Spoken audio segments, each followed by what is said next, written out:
Bonjour à toutes et à tous. Aujourd'hui, on va décortiquer Paperclip AI. Alors, oubliez la simple discussion avec une IA. Ici, on parle de construire et de diriger une véritable entreprise autonome composée d'agents IA. C'est un concept assez fou et on va voir ensemble comment ça marche. On a tous connu ça, non? Cette sensation d'être submergé. On se retrouve avec, 20, 30 onglets ouverts. Chaque onglet, c'est un agent IA différent qui fait un truc différent. C'est un véritable chaos numérique. Et c'est précisément ce problème que Paperclip AI veut tacler. Alors, on a quoi? Dans un coin, un agent qui est en train de coder. À côté, un autre qui fait des recherches sur le web. Et puis un troisième qui prépare des brouillons d'email. Chaque agent, pris séparément, est super efficace, c'est clair. Mais le problème, c'est que tout ça, ça ne se parle pas. La coordination est un vrai casse-tête et on perd complètement la vision globale. Du coup, la question qui tue, c'est qui pilote le navire, hein? Quand on a des dizaines de scripts qui tournent en même temps, qui a la vision d'ensemble, qui vérifie que tout ce petit monde travaille vers un but commun? Sans un vrai chef d'orchestre, c'est l'anarchie totale. Bon, on a bien posé le problème. Ce chaos, ce n'est pas juste une impression, c'est un vrai mur auquel on se heurte. Voyons voir comment Paperclip AI propose de le démolir. Et là, c'est vraiment la différence fondamentale. La plupart des outils qu'on connaît, c'est un peu comme avoir une conversation en tête-à-tête avec un ou deux assistants. C'est du dialogue. Paperclip AI, c'est tout autre chose. On n'est plus dans le dialogue, on est dans l'orchestration. Pensez-y comme ça. Au lieu de parler à un employé, on devient le PDG de toute une flotte d'employés virtuels. Et dès qu'on essaye de passer à une échelle un peu sérieuse, c'est là que le cauchemar commence. Pour chaque tâche, il faut tout réexpliquer, redonner tout le contexte à chaque agent, les compétences, les documents, tout est éparpillé. Et le pire, c'est qu'on n'a aucune idée de qui dépend de qui, un vrai bazar. C'est non seulement inefficace, mais c'est aussi la porte ouverte à toutes les erreurs. Alors, la solution de Paperclip, c'est quoi? Ils ont été chercher une idée directement dans le monde de l'entreprise. Une idée simple, mais hyper puissante, l'organigramme. Et là, on touche au cœur du changement. D'un côté, sans Paperclip, on a une simple pile de scripts, un peu en vrac. De l'autre, avec Paperclip, on a une entreprise autonome, une vraie structure, avec une hiérarchie, où chaque agent a un poste, un manager et surtout des objectifs bien définis. Et ça ressemble à quoi concrètement? Un organigramme, comme on en connaît. On pourrait avoir un agent directeur de cabinet au sommet et en dessous, il managerait des spécialistes, un conseiller en patrimoine, un stratège de contenu, etc. Tout d'un coup, tout devient clair. On sait qui fait quoi et qui rapporte à qui. Fini le bazar. Ok, le concept est super intéressant, mais maintenant entrons dans le vif du sujet. Comment ça marche concrètement cette entreprise d'IA? Qu'est-ce qui fait tourner la machine? En gros, tout repose sur 4 piliers. D'abord, l'alignement sur les objectifs.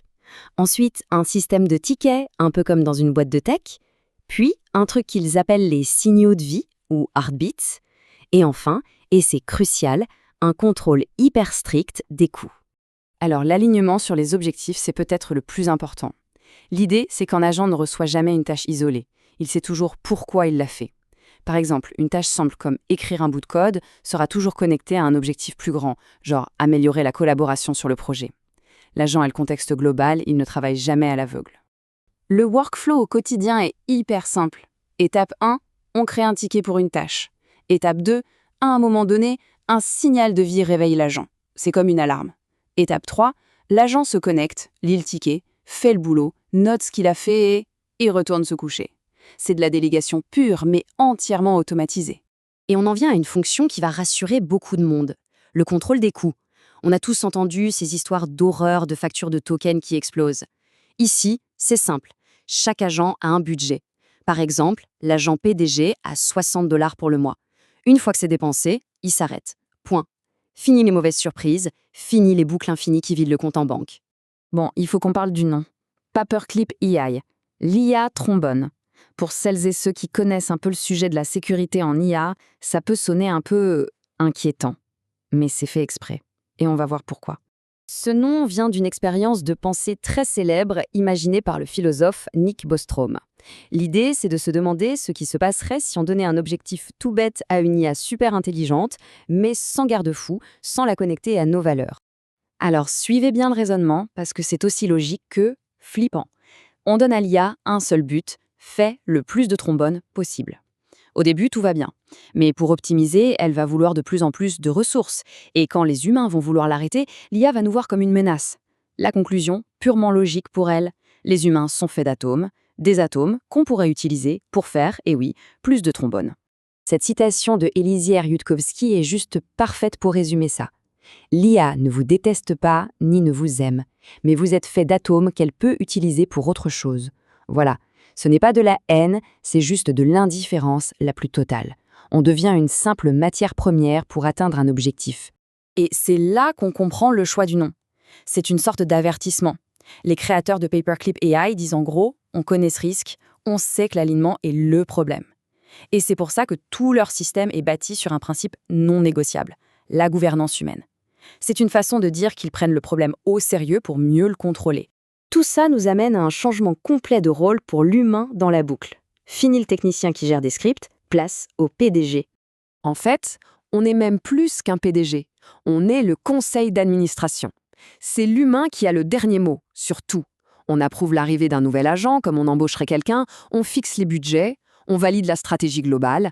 Et bien sûr, on peut virer un agent d'un simple clic. L'autonomie de l'IA n'est pas un droit, c'est un privilège qu'on lui accorde. Et au fond, le rêve, c'est ça. C'est cette phrase d'un des premiers utilisateurs. Je veux me réveiller le matin, donner ma tâche à un agent et passer à autre chose. C'est l'idée de la délégation ultime. On fixe le cap, on donne la mission et on laisse la machine travailler en sachant qu'elle est structurée et sous contrôle. On revient plus tard, juste pour vérifier le travail. Et on termine sur cette question qui ouvre des perspectives assez dingues. Si demain, n'importe qui, avec un simple ordinateur portable, peut créer de A à Z une entreprise entièrement autonome gérée par des IA, qu'est-ce que ça change ? Pour l'avenir du travail, pour l'entrepreneuriat, les possibilités sont